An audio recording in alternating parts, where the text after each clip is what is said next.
Lady Juliana Nebo. Oye de Puro Nayuku, Sajisi Nebo. The Puro Nambo, Charles of the Nebo, Yoga Legion. Oye Pussy, Gapulo behind a blue in your Galaga. Then a very cute person in the one. Gapulo Julian, Napulo behind your Galaga. Yes, we can do what you and I think thank you so much.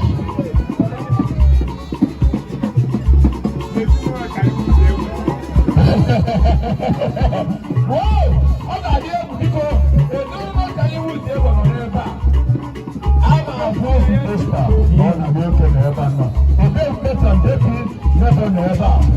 Not me everyone, I see your family connected you. All are there in man.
Thank you for coming.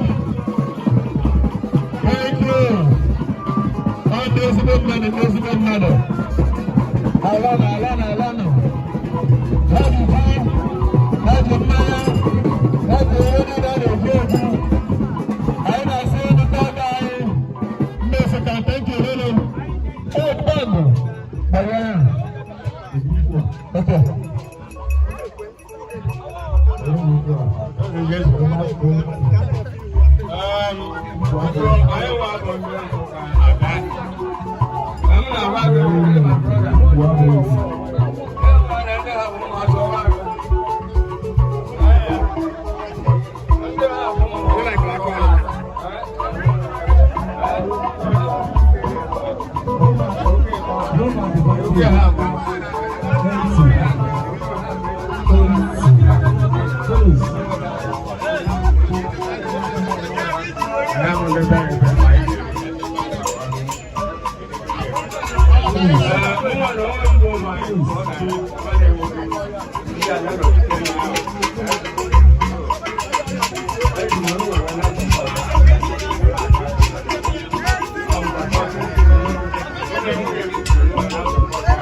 That was my speech. And when I got there, what I saw impressed me. I'm not going to impress me.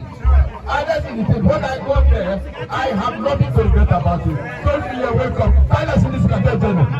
Alone.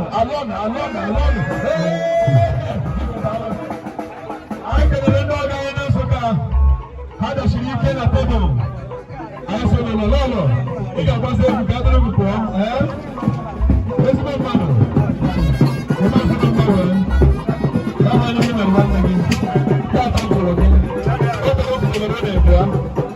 Well,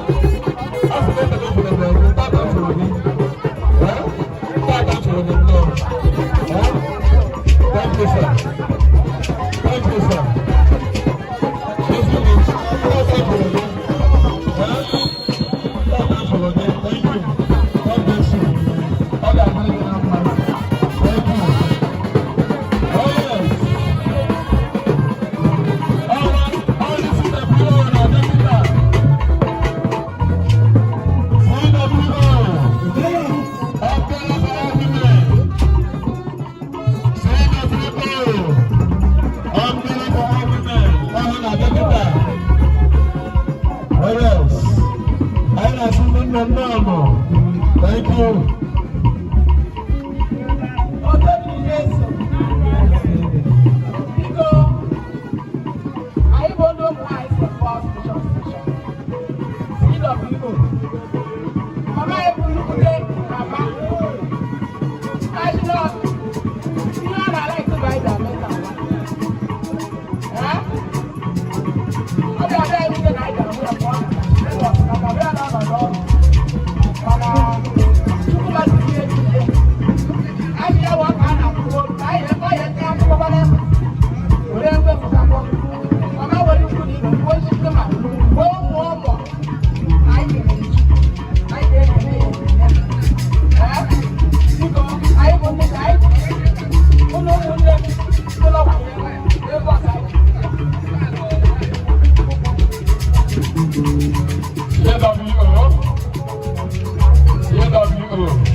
Jesus